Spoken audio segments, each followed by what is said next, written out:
SQL, its types, disadvantages and advantages. In this tutorial we'll learn about Verilog, which is a type of SQL. So let's start with it. The basic building, and we give a functionality of the design which tells us what the design does exactly. So module and end module are the keywords that are used in Verilog, and every design should have these keywords. So now the module declarations, we cannot use, like we cannot write module inside module, so we cannot use a nested module module declarations, but we can use module inside a module, like we can declare another module inside a top module. So we'll come to know how we instantiate it in later slides. Currently you just need to know that modules can be declared and it can be instantiated in other modules. So a Verilog module in general may contain all these, it may not contain some of these, but some of these are always present. So we'll look at it one by one in the slides as we go on. So as you see, I have mentioned two types of codes here. So the difference in here is Verilog was first developed by Gateway Automation Design in 1995, and it was standardized Verilog 1394, and it was then reviewed, and again in 2001 there was a addition, there was a upgradation of the standard. So now the standard is merged into a system Verilog group, but but the two styles that I have shown, the first one is a new one and the second one is a older one. So in the older design we had to mention the ports direction separately, like output input separately, but in the new design we can put it together. Also each port has data types, so in the older design we had to specify the data type separately. Here I have not shown because I wanted to make it simple. We will know later what a data type and how ports and data types are related. So this is a basic Verilog module. So next we will see what are ports and comments in a Verilog code. So ports, as I discussed earlier, there can be three types: input ports, output ports and in-out ports as per the design specification, and they can be in single bit ports and they can be multiple bit ports. So we call them scalar and vector, and you can see the examples here: input and the keyword, and output and the keyword, and similarly we will have in-out and some keyword. So we can declare a single bit single bit port or a multiple bit port, and in multiple bit port the range can vary from MSB to LSB, left to right, and it can take any value. So in Verilog we can mention 2:1, we can mention 7:0 or 0:4. So we will see later which kind of technique we use generally in practice. So but this is possible, so we can mention any type of range in a vector. So coming to the comments part of Verilog, it is similar to C programming. It has single comment and a block comment, and single line starts with double slash and block comment starts with /*. So this is an example of how we use a comment line in Verilog. So this whole is not executed at all, it is treated as a comment, and we can describe the design, what the design is going to do using a block comment, or we can describe what a line does in a single line comment. So next we will learn about levels of modeling in Verilog. So we have three basic type of levels in Verilog: structural, data flow and behavioral.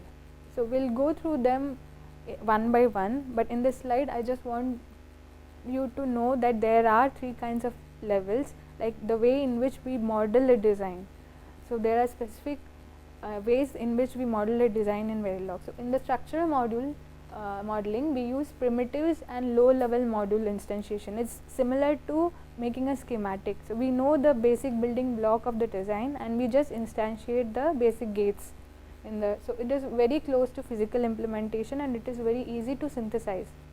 So it's more efficient if you compare with the data flow in behavioral model.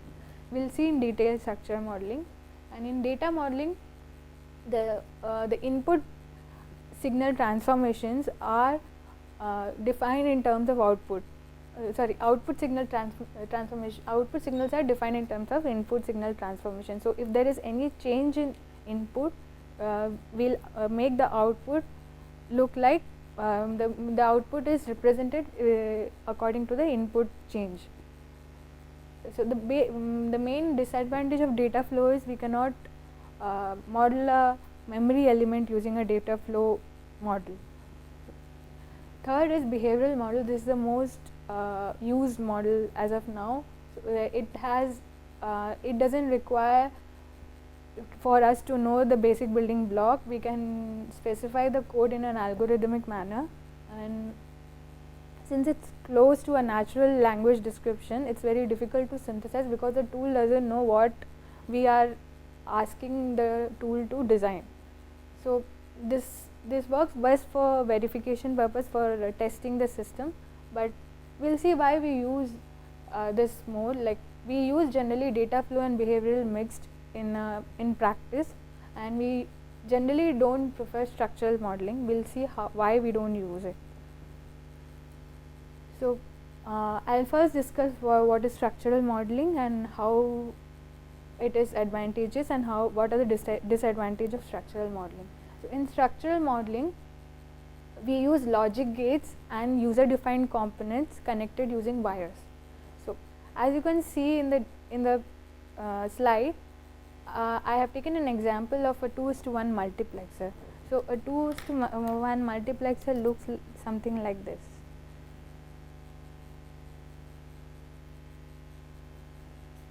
We have two inputs and an output and one select line. This is a 2:1 multiplexer, and we have I0 and I1 as input and select line as input also, and we have a Z output. So, the module that I have defined is a mux, 2:1 mux. So, mux2 is the keyword, and I have a Z as output, I0 as input, I1 as input, and a select line. So, the functionality of this mux is defined in a way that when there is a change in select line, like when the select line is 0, we get an output of I0, and when the select line is 1, we get an output of I1. So, this is the basic functionality that we need the mux to operate like. So, if you know digital design concept, this functionality can be represented using a Boolean equation, and the Boolean equation comes like something like this. So, Z equal to select bar I0 plus select I1. So, if you see the code here in the slide, we directly represent this Boolean equation in the form of logic gates. So, we have one multiplication in the equation, two ANDs in the equation, and one OR. So, we use two AND gate, one OR gate, and this NOT is for the select NOT in the multiplexer design. So, in a structural modeling, we use directly the logic gates to describe a design functionality, and in Verilog language we have predefined gates like wire, NOT, and OR, NOR, etc., which need not be declared. We can directly use it in the code. So, that is predefined in the Verilog language. The advantages of this kind of modeling is that it is hand designed. So, we know exactly what the design does, and it is most efficient because we are actually thinking about the hardware. What is the hardware that is required to do the job? And moreover, if we use AND gate, OR gate, etc., we know that they are predefined, and there won't be any problems with that pre-existing designs. So, they are proven sub-blocks, and we have some of these IP cores available as libraries or Verilog predefined language. So, these are the advantages of structural modeling. The disadvantages are that if the design becomes very big and we don't know what hardware a particular functionality will give. So then it becomes very difficult to use structural modeling, and we may not always know the hardware of the architecture of the design. So also to get into, if at all we decide to use structural modeling, to know the actual hardware of each functionality is difficult and it will take a lot of time.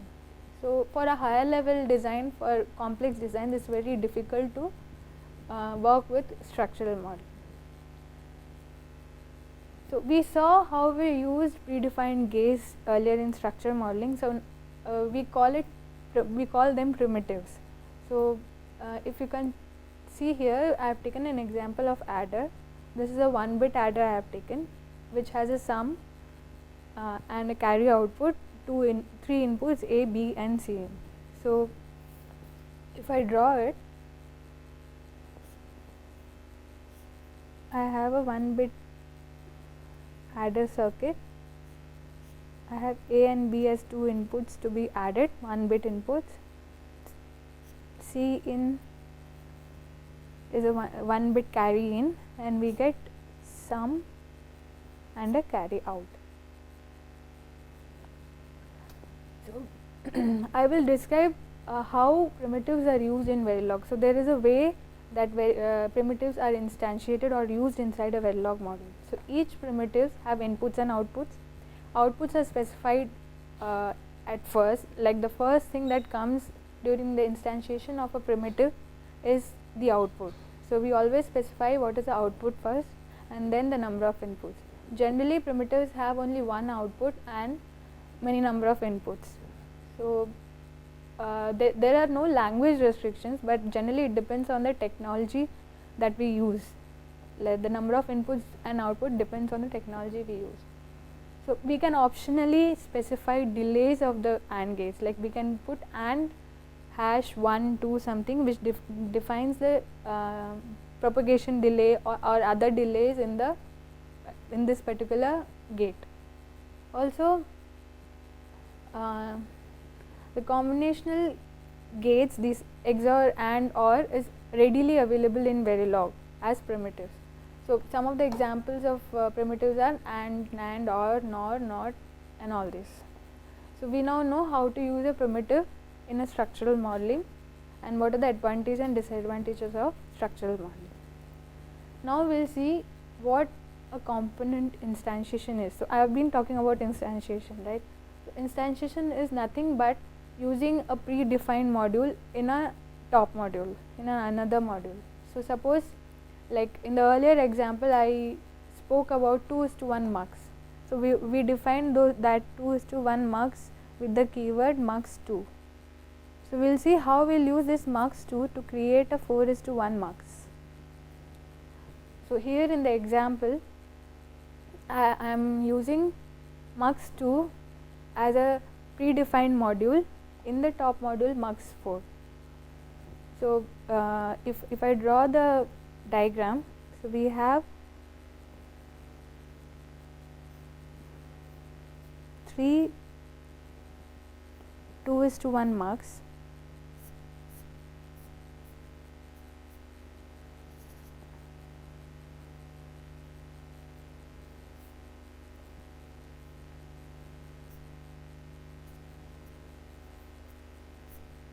So these are 3 2:1 mux, and we use them to create a 4:1 mux.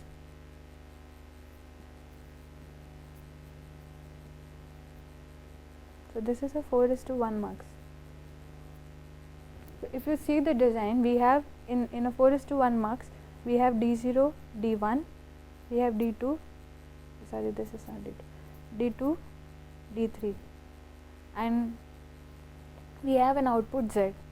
We have a select line which is 2 bits.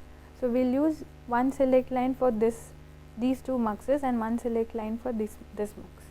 So we use 2:1 mux to create 4:1 mux, and we will instantiate the 2:1 mux inside the mux4 module and see how component instantiation works. So component instantiation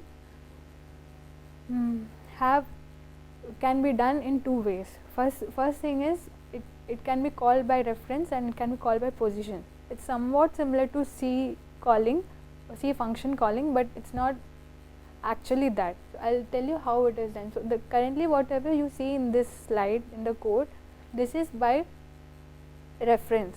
So we provide dot select dot I0 dot I1 dot Z. These are the ports of MUX2. We have I0 I1 as input, we have Z as output, and one select line. So we instantiate MUX2 using calling by reference using this procedure, this syntax. So we specify ports in dot port name and the net that connects it. So all these modules are connected by, all the MUXes are connected by other wires, right? So these are called internal nets.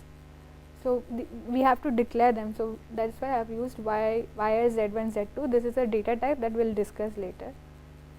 So component instantiations, like what we spoke about earlier, it does not include delay, but it should include a name, component name. Like I have 3 MUXes, I have named them M1, M2, M3. So before we do a simulation of this whole module, if we want to test this 4:1 MUX, if it is operating properly, if we want to simulate this, we first have to synthesize this individual module and then use them. So this is how a general component instantiation works. There may be more parameters, more things that can be added. This is the basic thing. So we'll see how more Verilog constructs can be added in the later slides. So now we know what is structural modeling and its disadvantages. Now we will discuss about data flow modeling, which is basically modeling the output with respect to input. So all the data flow modeling codes start with continuous assignment statements. So continuous assignment statement is basically representing output in terms of input. So we use assign keyword for a continuous assignment statement, and they are executed parallelly. So if you see the example of MUX2, instead of using a structural modeling, I have here used data flow modeling. I have used assign keyword, and I have used operators. These are called operators and operands. So inputs are called operands, and we have operators, and we get the output according to the change in the input. The different assign statement inside a data flow modeling is executed parallelly, and they can represent propagation delays. So we can put that Z bar comes after some 5 time delay of Z. So we can specify. So I have not put it here so that you know the basic of data flow modeling. So we know now that the execution model called data flow has data values flowing through the network through wires and operators. So so basically data flow modeling is described using continuous assignment statements, which tells us how output changes with respect of input, and it uses operators. Okay, so the main disadvantage of data flow modeling is it doesn't have constructs to design a memory element. It only we can only design a combinational circuit using data flow modeling. It's very difficult to design a memory element using data flow modeling. So that's why we came up with the behavioral modeling style, and we'll see in later slides how we do a behavioral model code. So before we go into behavioral modeling, I want to tell you about more Verilog language constructs and how it is used. So we'll see what are vectors and parameters in Verilog language. So parameters are nothing but something we want to declare, we want to change in the module after some time. Suppose we have instantiated the MUX2 module inside the MUX4 module, and instead of 1-bit input, we want some 2-bit, multiple bit inputs in the MUX. For example, we define this 2:1 MUX. So in this, each input was 1 bit, right? But now we want we have a requirement that we want the data to be multiple bits. Suppose this has to be 8 bits and output has to be 8 bits, and we have a select line.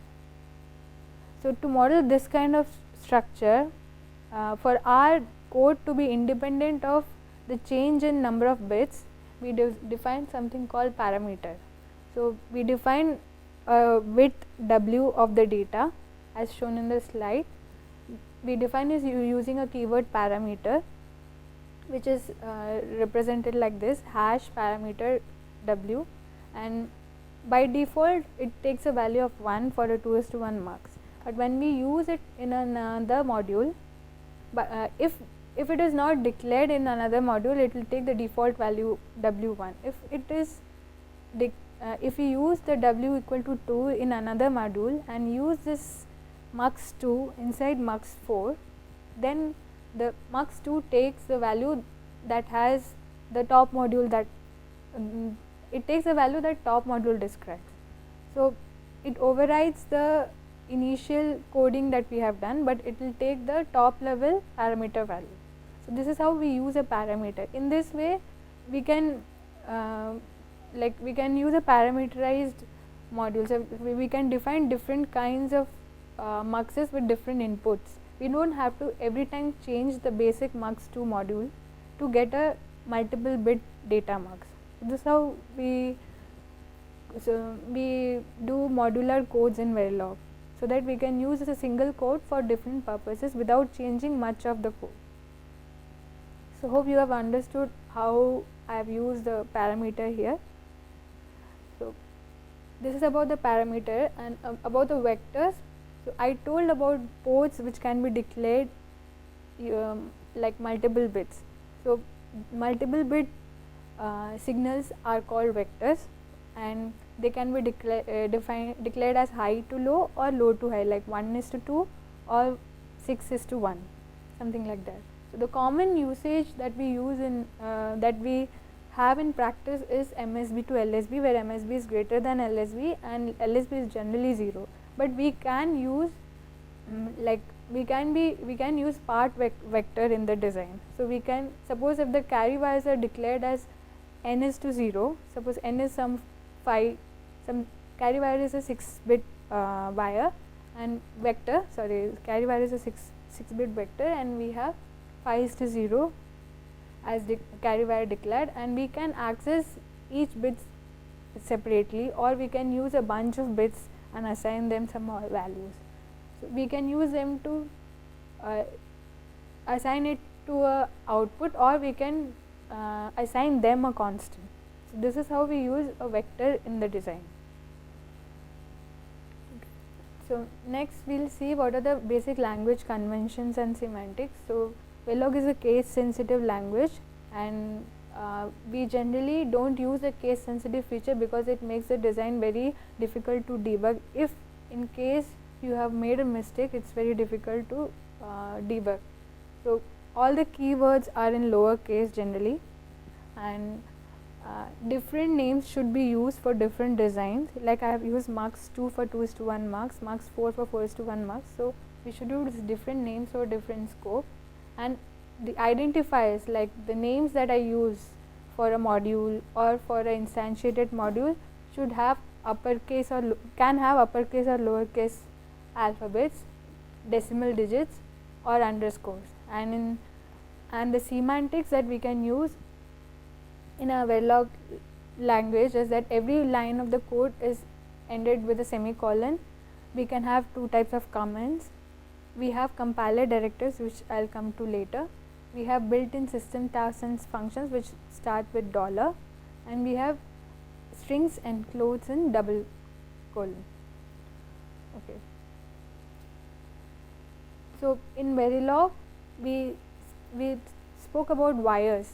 So, wires are generally 4 valued logic, and they can take 4 values. So, we are designing a hardware. So, hardware will a particular hardware will have nets or wires connected between each other. So, we have to think about what the values in the hardware it can take. So, generally we know about 0 and 1, which corresponds to a voltage level +5 or -5 or +3.3 -3.3. But we don't know about x and z, but the Verilog language allows us to define a signal as with following values: 0, 1, x and z, 0 belonging to low, 1 belonging to high, x belonging to an unknown value, and z belonging to a high impedance state of the signal. So, x is generally used in simulation. In practice or in hardware, there is nothing called as x, and z means high impedance, that the line is not driven by anything or it is idle. So, these are the values that we use in Verilog code for a particular wire or net. So, why we use x is that we can have multiple signals driving a same signal. So, to find the conflict between that, we use x, and we initialize sometimes values as x, so that we can distinguish between the later values that it can take, and this is generally used in simulation. Why we use z? We use z so that we know that no other signal is driving it and the line is idle. Verilog also has some other drive strength properties that we can use with the signals, which we will not discuss and which is not generally used. So, we now know that Verilog has signals which are represented in 4 valued logic. So, I think we are out of time now. So, I will stop this session here and I will continue this in the next session.